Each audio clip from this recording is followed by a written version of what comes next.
agama ini pada dasarnya adalah mudah, dan agama itu biasa-biasa aja, tidak perlu berkreasi. Dalam beragama hanya ngikut gimana kata Nabi dan para sahabat radhiyallahu alaihim ajmain. Di grup keluarga anak ada yang share tentang Rebo Wakasan, bahwa harus melakukan sholat tolak bala dan sebagainya. Boleh tidak anak komen bahwa itu bid'ah?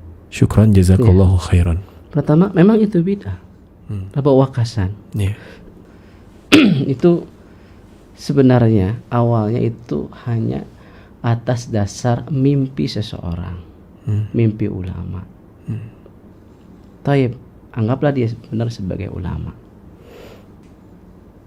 Apakah mimpi seorang ulama bisa menjadikan dasar untuk menetapkan syariat? Kan tidak. Penetapan syariat banyak Al-Quran, Sunnah, ya, atau misalnya perkataan sahabat. Karena Nabi bersabda, "Alaikum bisunnati wa sunnatil khulafa'ir rasyidin al-mahdiyyin min ba'di." Ikutilah atau pegang teguhlah sunnahku, ajaranku, dan ajaran para al-khulafa'ur rasyidun. Jadi nggak ada itu ajarannya.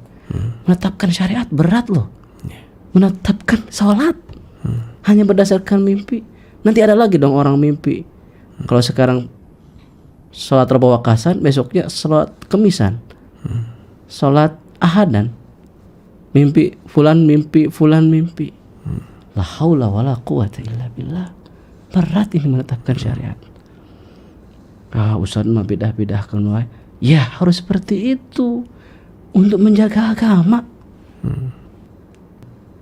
Nggak ada ayat Qur'annya, nggak ada hadis nabinya, nggak ada perkataan Imam Abu Hanifah, perkataan Imam Malik, perkataan Imam Syafi'i, perkataan Imam Ahmad.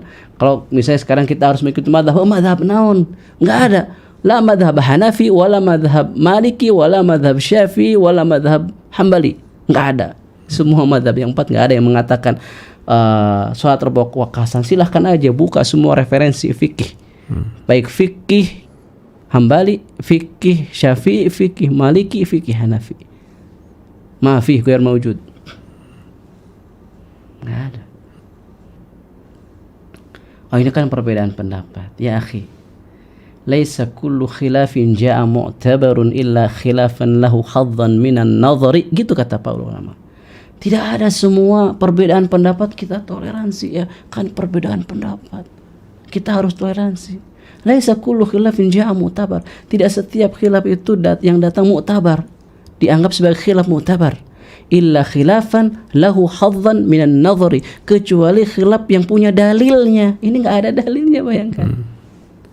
Kalau sekarang perbedaan, apakah dalam sholat al-jahar, sholat yang dibaca keras seperti maghrib, isya, subuh, bacaan basmalahnya dikeraskan atau tidak? Sebagian ulama mengatakan dikeraskan, sebagian lagi mengatakan tidak dikeraskan. Mazhab Syafi'i mengatakan dikeraskan, mazhab Hambali tidak mengatakan tidak dikeraskan. Ini baru khilaf mu'tabar yang kita boleh toleransi. Atau anggaplah kunut misalnya. Mazhab Syafi'i mengatakan apa? Kunut subuh. Mazhab Imam Ahmad mengatakan apa? Tidak. Kunut subuh. Ada khilaf mu'tabar, ijtihadi. Ya ini boleh tasamu dalam hal yang seperti itu. Tapi kalau sholat Rebo Wakasan khilaf para ulama yang mana? Imam Abu Hanifah tidak mengatakan, Imam Malik tidak, Imam Syafi'i tidak, Imam Hambali tidak. Kalau sekarang agama itu dibegitukan, maka akan rusaklah agama ini. Banyak tambahannya. Jadi nggak ada ibadah seperti itu.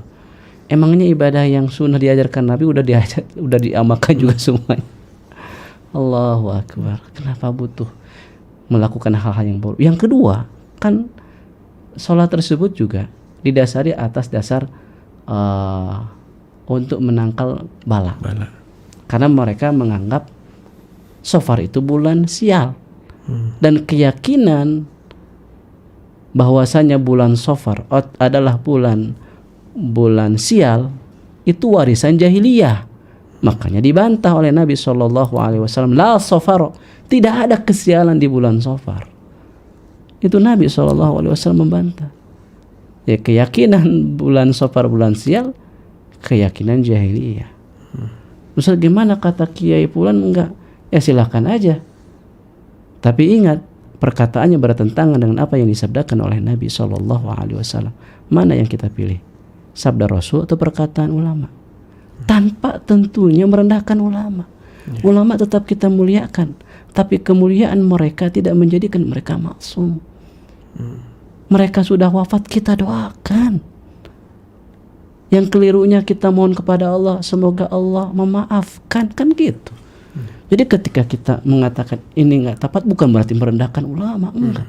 Justru memposisikan ulama pada tempatnya, bahwa mereka orang mulia, tapi semulia-mulia mereka bukan yang maksum. Oh, Ustaz masa tahu, emang ilmu Ustaz sampai mana dibanding mereka? Oh, bukan kata saya, apa yang saya sampaikan sabda Rasul, dan ini pun keterangan ulama juga. Jadi jangan disandarkan kepada saya mah apalah kalau dibandingkan dengan para ulama. Yang saya sampaikan adalah hadis sabda Nabi, sabda Rasul SAW, juga penjelasan para ulama. Coba lihat tentang penjelasan hadis Nabi la safara. Ya. Nabi mengatakan la adwa wala tiarata wala safara. La adwa, tidak ada penularan penyakit secara sendiri gitu kan. Penularan penyakit itu karena takdir Allah. Wala tiara, tidak ada anggapan sial. Tiara. Wala safar, tidak ada anggapan sial untuk bulan Safar. Itu sabda Nabi SAW.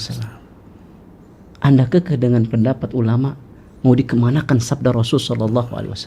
Mau dikemanakan sabda Rasul SAW? Wa may yushaqiqir rasul min ba'di ma tabayyana lahul huda wa yattabi ghayra sabilil mu'minin nuwallihi ma tawalla wa nuslihi jahannam wa sa'at masira.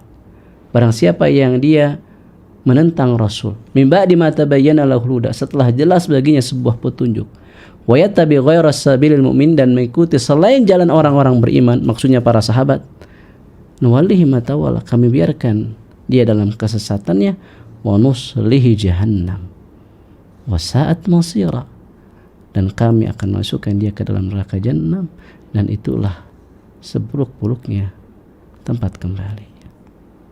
Kita cinta kepada para ulama, tapi kecintaan kita jangan sampai memberikan sifat kepada mereka yang merupakan sifat Rasul SAW. Jangan. Allah memberikan kita akal untuk berpikir. Kita lihat apa alasannya, apa dalilnya. Kita sangat hormat kepada para ulama. Makanya kita kaji kitab-kitab mereka. Kita pelajari kitab-kitab mereka. Lalu kita bandingkan. Ya, ini begini, gitu. Wallahu a'lam. Kalau ini boleh tidak anak komen bahwa itu bid'ah? Ya boleh, bid'ah emang. Ya bid'ah maka katakan bid'ah. Komen aja nggak apa-apa. Iya, itu bid'ah gitu. Emang mau disebut apa? Kan hanya ada dua, sunnah, itu bid'ah. Bid'ah, nggak ada yang tengah-tengah. Sun bid'ah nggak ada. Kalau nggak sunnah ya bid'ah. Sunnah berarti sesuai dengan tuntunan Rasul, bid'ah tidak sesuai dengan tuntunan Rasul. Sudah. Kalau nggak sunnah ya bid'ah. Maya sunnah bid'ah, mas sun bid'ah gitu kan. Agama itu mudah, cukupkanlah dengan apa yang diajarkan oleh Rasul dan dipraktekkan oleh para sahabat. Belajar Islam, berilmu sebelum berucap dan beramal.